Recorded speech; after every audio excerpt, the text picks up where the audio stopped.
Hello students, आज हम हमारी वीडियो में सीखेंगे excel file beginner to advance. ये सफर हमारा जो आज शुरू होने वाला है एक्सेल की फाइल के लिए, जिसमें हम न्यू फाइल शुरू से देखेंगे और उसमें हम एडवांस किस तरीके से बनेंगे, किस तरीके से हम एक्सेल फाइल को मैनेज करेंगे बहुत इजी वे में। आज वो हम समझते हैं, जिसका आज ये पार्ट 1 है। क्योंकि एक्सेल फाइल काफी बड़ी है तो आपको समझने के लिए उतना वक्त लगेगा, और आप इसको सीरियल वाइज देखिए, सीक्वेंस के साथ देखिए तो आपको पूरी वीडियो समझ आएंगी। जितने भी पार्ट्स आएंगे वो सारे पार्ट्स आपने कवर करना है, देखना है, जिसके बाद आप जो है एक्सेल फाइल को समझ सकोगे और उसमें काम करना सीख सकोगे। तो चलिए स्टार्ट करते हैं। जैसे कि आप देख रहे हो कि मैंने एक्सेल फाइल सर्च करके ओपन कर लिया है। यहाँ से हम इंटरफेस हमारे स्टार्ट करते हैं। सबसे पहले रहेगा कि किस तरीके से हम अपनी फाइल जो है वो हम लेंगे और उसे सेव करेंगे। तो सबसे पहले हमने ब्लैंक फाइल लेना है, जो कि ब्लैंक वर्कबुक के नाम से होती है, जहाँ पे आपको ब्लैंक वर्कबुक तो मिलती है, साथ में आपको कुछ टेम्पलेट्स भी मिल रहे हैं, जहाँ ये रेडीमेड टेम्पलेट्स होते हैं। यहाँ से मैं आपको ऑप्शन दिखा देती हूँ जिसमें आपको मोर टेम्पलेट्स दिखते हैं। फर्स्ट आपको ब्लैंक वर्कबुक मिलती है, साथ ही में आपको कुछ टेम्पलेट्स मिलते हैं जो कि रेडीमेड होते हैं, जहाँ पे आप अपना डेटा एडिट करके डाल सकते हो। बाकी फॉर्मेटिंग फंक्शंस उसमें ऐड होते हैं इस तरीके से। तो हम ये भी देख सकते हैं कि एक्सेल फाइल में आप इतने टाइप के डॉक्यूमेंट्स जो है वो बना सकते हो, और इसके अलावा कई सारे टाइप के डॉक्यूमेंट्स आप बना सकते हो, अपना डेटा मैनेज कर सकते हो, उसे एनालाइज कर सकते हो। तो इसी तरह आज हम शुरुआत कर रहे हैं। तो हम लेंगे यहाँ से ब्लैंक फाइल, ब्लैंक वर्कबुक लेंगे, जो आपकी फाइल फिर सेव होगी, जिसके नाम है यहाँ पे ब्लैंक वर्कबुक है। तो आपने यहाँ से फाइल पे क्लिक करना है। इसके बाद आपको यहाँ का कुछ इस तरीके से एक्सेल फाइल का इंटरफेस दिख रहा है, जहां से हम सबसे पहले इसके एलिमेंट्स जो है वो सीखेंगे। इस फाइल के एलिमेंट्स सबसे पहले हम देखते हैं। यहाँ पे आपको दिख रहा है टाइटल बार, जहाँ पे आपको आपकी बुक का, आपकी फाइल का नाम दिखाई देता है। अभी बुक 2 दिख रहा है, जो कि इसका डिफॉल्ट नेम है। जब मैं इसे सेव करूंगी तब यहाँ पे मुझे नाम फुल जो भी मैंने डाला है वो दिखाई देगा।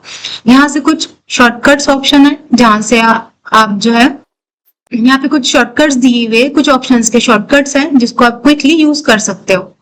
साथ में आप राइट साइड में जाओगे। उसके बाद जब आप राइट साइड में देखोगे तो आपको क्लोज ऑप्शन दिख रहा है। If you want to close your file तो आप यहाँ पे क्लोज कर सकते हो, रीस्टोर कर सकते हो, उसका साइज छोटा कर सकते हो और मिनिमाइज कर सकते हो, जो कि मिनिमाइज होकर आपकी टास्क बार पे जाती है। यहाँ से आप ऑप्शन जो है वो सर्च कर सकते हो। अब हम नीचे जाते हैं, इसको कहते हैं हम मेन्यू बार। ये दिख रहा है आपको, जो है वो उसे कहते हैं हम मेन्यू बार, जहां से आपको हर टैब अलग अलग ऑप्शंस में डिवाइडेड दिखाई दे रहे हैं। जब हम क्लिक करते हैं तो आपको दिखाई देगा कि हर टैब में अलग अलग ऑप्शंस दिए हुए हैं इस तरीके से। तो हम अपने इस एक्सेल के सफर में हर टैब को समझेंगे, हर टैब को सीखेंगे, तो आप मेरे साथ बने रहेंगे तो सीरियल वाइज आप एक्सेल फाइल सीख जाओगे। तो हम फाइल टैब से स्टार्ट करेंगे। सबसे पहले जब आप न्यू वर्कबुक ली है, जो कि बुक 2 के नाम से आई है, तो सबसे पहले हमें उस फाइल को सेव करना होगा। तो फाइल ऑप्शन पे हम फाइल टैब पे क्लिक करेंगे। यहाँ से आपको फाइल टैब में क्या क्या ऑप्शन दिखाई दे रहा है। सबसे पहला होम, जहां पे आपको न्यू वर्कबुक, न्यू टेम्पलेट्स दिखाई दे रहा है। उसके बाद आप अपनी फाइल सर्च भी कर सकते हो, या रिसेंट्स में आपने कुछ फाइल यूज की है तो वो भी ओपन कर सकते हो। उसके बाद ऑप्शन आ रहा है न्यू, यहाँ पे आप न्यू वर्कबुक या न्यू टेम्पलेट्स ले सकते हो। ओपन, जब आप ओपन पे क्लिक करते हो तो जो भी आपने फाइल ऑलरेडी बना के रखी है वो आपके सामने उसकी लिस्ट आ जाती है। उसके बाद है शेयर, अपनी फाइल आप शेयर कर सकते हो, एज अ पीडीएफ शेयर कर सकते हो। इंफॉर्मेशन, आपकी फाइल की सारी इंफॉर्मेशन यहाँ पे दिखाई देंगी। सेव करने के लिए हमें यहाँ पे सेव पे क्लिक करना है। देन आपका डॉक्यूमेंट या कौन से लोकेशन पे आपको सेव करना है वो आप क्लिक करोगे, वो ऑप्शन लोगे। अगर वो ऑप्शन आपको, वो फोल्डर आपको, वो लोकेशन आपको यहाँ नहीं दिखाई दे रहा है तो आप ब्राउज पे जाओगे। ब्राउज पे जाने के बाद आप अपना डेटा, जो आपकी फाइल है, उसे सेव करोगे। फाइल का नाम डालोगे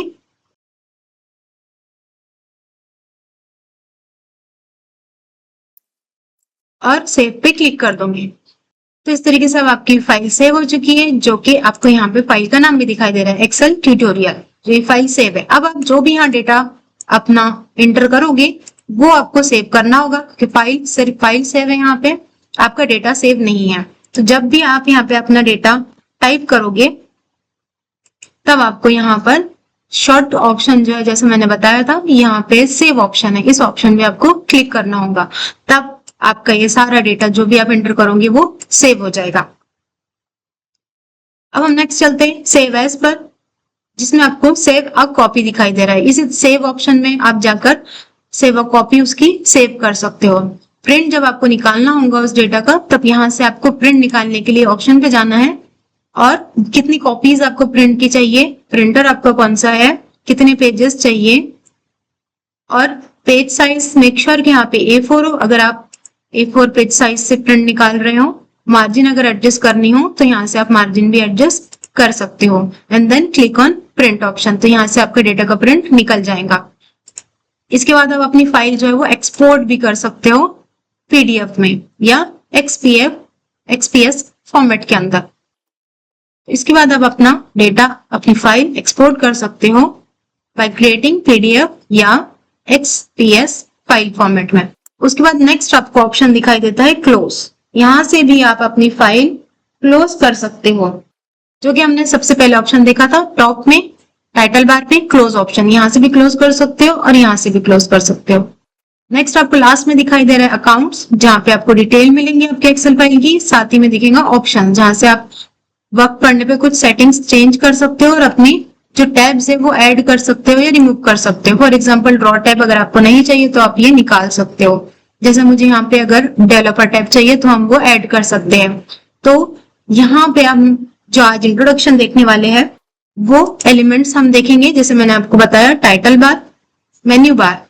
मेन्यू बार में हमने आज फाइल टैब देखा, जहां से हम फाइल सेव करना, प्रिंट करना, ये डेली हमारा यूज में आता है। फाइल को न्यू फाइल लेना, ओपन करना, सेव करना, प्रिंट करना, ये डेली हमारे यूज में रहता है। उसी तरह अब हम समझेंगे कि ये शीट में किस तरीके से हम डेटा इंटर कर सकते हैं। सबसे पहले आप देख रहे हैं ABCD लिखा हुआ है जो कि कॉलम्स है। जब मैंने A पे क्लिक किया तो ये कॉलम आपको सिलेक्ट होता हुआ दिखाई दे रहा है। उसी तरह यहाँ पर आपने 1 2 3 पर देखना है, रोज दिखाई दे रही है आपको, तो ये रोज दी हुई है जिसके यहाँ पे नंबर्स डले हुए हैं। तो यहाँ जब भी मैं किसी एरिया पे क्लिक कर रही हूँ तो यहाँ पे एक बॉक्स बन के आ रहा है। इस बॉक्स को हम कहते हैं सेल।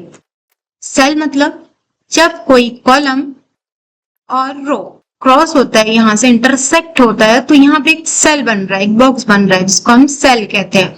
तो इसी तरह सभी जगह रोज एंड कॉलम्स होने की वजह से आपको हर जगह एक सेल दिखाई दे रहा है और इस सेल का एक एड्रेस होता है, यानी कि उस सेल का कॉलम का नाम और रो का नंबर। जैसे कि मैंने अभी रखा है इस लोकेशन पे, तो ये है कॉलम F और इसकी रो नंबर दिखाई दे रही है मुझे 11, तो इसका एड्रेस हुआ F11। इसी तरह मैंने यहाँ पे क्लिक किया तो यहाँ पे इस कॉलम का मुझे दिखाई दे रहा है नाम J और रो दिखाई दे रही है 3, तो इस सेल का एड्रेस हुआ J3। इसी तरीके से अगर हम रेंज देखें तो रेंज हमारी होती है इस तरीके से, जहां पे मल्टीपल रोज और सिंगल कॉलम सिलेक्शन में होता है। यानी कि यहाँ पर हमको कॉलम H दिख रहा है जो कि 4 से स्टार्ट हुआ है और 15 पे खत्म हुआ है, तो इसका सेल एड्रेस हम बोल सकते हैं, सेल रेंज हम बोल सकते हैं H4 to H15। इस तरह एक और हम एग्जांपल देख लेते हैं। D7 से स्टार्ट हो रही है एंड D20 पे एंड हो रही है, तो D7 to D20। इस तरीके से हम इस सेल की रेंज को आइडेंटिफाई कर सकते हैं। उसी तरीके से हम रो वाइज देखेंगे, जहां पे मल्टी कॉलम सिलेक्ट होंगे और 1 रो सिलेक्ट होंगी। जैसे कि E9 से हमें ये सेल रेंज स्टार्ट होते हुए दिखाई दे रहा है और K9 पे एंड हुआ है। एक और एग्जांपल देख लेते हैं। D13 पर ये स्टार्ट हुआ है रेंज और G13 पर एंड हुआ है। उसी तरीके से अब हम नेक्स्ट ऑप्शन देखेंगे कि जब हम एक्सेल में वर्क करते हैं तो डेटा किस तरीके से आप मैनेज कर सकते हो। इसी के लिए आपको समझना होगा कि यहाँ पर जो मेरा माउस पॉइंटर है वो अलग अलग सिंबल्स में कन्वर्ट हो रहा है, चेंज हो रहा है। तो सबसे पहले यहाँ जो हमें प्लस दिखाई दे रहा है, डॉक्टर प्लस, तो ये है हमारा डेटा की रेंज सिलेक्ट करने के लिए। उसके बाद जब आप बॉर्डर पे रख रहे हो तो बॉर्डर पे रखने के बाद हमको जो ये 4 एरोज दिखाई दे रहे हैं ब्लैक वाले, तो ये हम क्लिक करके माउस को मूव करते हैं तो हमारा जो उस सेल पे डेटा था वो भी मूव हो जाएगा। So with this option, so with the help of this option, you can move your data without using cut paste option. You don't have to cut and paste your data. You just have to use this option. Okay. तो next symbol है third वाला symbol, जो कि आपको यहाँ thin plus दिखाई दे रहा है, जो कि यूज होता है ऑटोफिल के लिए। ऑटोफिल में जब हम कोई डेटा बनाते हैं तो हमें serial number, ID, roll number, साथ ही साथ name of days, name of month ये डालने होते हैं। तो हम ये मैन्युअली टाइप नहीं करते, इसे हम ऑटोफिल करते हैं। फॉर एग्जाम्पल मुझे चाहिए नेम ऑफ मंथ, तो मैंने एक मंथ का नाम डालना है, उस पर क्लिक करना है और साइड में जो आपको एक कॉर्नर दिख रहा है वहां पे जब आप माउस रखोगे तो यहाँ पर आपको थिन प्लस दिखाई देगा। तो इसे आपको यहाँ पे रख के माउस को प्रेस करते हुए नीचे जाना है। तो आप दिखाई दे रहा है आपको, यहाँ पर आपको नेक्स्ट जो भी मंथ है वो आ रहा है। तो मुझे दिसंबर तक चाहिए, तो मैंने यहाँ पे अपना माउस लाके रिलीज कर दिया। तो इस तरीके से मुझे पूरे डेट्स जो है वो मिल गई है, पूरे मंथ जो है वो मुझे मिल गए हैं, नेम ऑफ मंथ मिल गए हैं। तो इसी तरीके से मुझे यहाँ पे नेम ऑफ मंथ मिल गए हैं। अगर आप चाहते हो कि नेम ऑफ डेज आपको चाहिए, तो आपने एक डे का नाम डालना है और उसे भी ठीक इसी तरह से ड्रैग करना है थिन प्लस से। तो जितने भी आपको नेम ऑफ डेज जहां तक चाहिए आप उसे ड्रैग कर सकते हो, कॉलम वाइज भी ड्रैग कर सकते हो और रो वाइज भी ड्रैग कर सकते हो। ठीक इसी तरीके से एक और एग्जांपल है ऑटोफिल का, जहां पे आपने कोई एक नंबर डाला है जहां से भी आपको उसे स्टार्ट करना है, और अब नंबर के लिए आपको क्या करना है, यहाँ पर थिन प्लस पे तो रखना ही है, साथ में आपको कंट्रोल भी प्रेस करना है। तो कंट्रोल प्रेस करेंगे, थिन प्लस पे माउस रखेंगे और उसे अपना माउस ड्रैग करेंगे। तो इस तरीके से आपको ऑटोफिल करके कुछ ही सेकंड्स के अंदर बहुत सारे नंबर्स जो है वो मिल जाएंगे। तो आज हमने सीखा कि फाइल किस तरीके से हम सेव करेंगे और फाइल टैब में हमें और क्या क्या ऑप्शन मिलते हैं। साथ ही में आज हमने शीट समझी कि शीट में किस तरीके से कॉलम्स, रोज होते हैं और उस शीट में जो सेल बन रहा है उस सेल का हम एड्रेस कैसे देखेंगे। साथ ही में ऑटोफिल हम किस तरीके से करेंगे, जो कि ये नेक्स्ट लेवल पे जब हमें जाना है उसके लिए बहुत जरूरी है, इसीलिए मैंने आपको अभी ऑटोफिल बता दिया है। तो नेक्स्ट वीडियो में हम ये देखेंगे कि शीट किस तरीके से बनाते हैं, शीट की फॉर्मेटिंग किस तरीके से करते हैं। तो आप इसी तरीके से मेरे साथ बने रहिए और एक्सेल में एक्सपर्ट बनने के लिए तैयार हो जाइए। Till then, take care, bye bye, keep practicing, well done.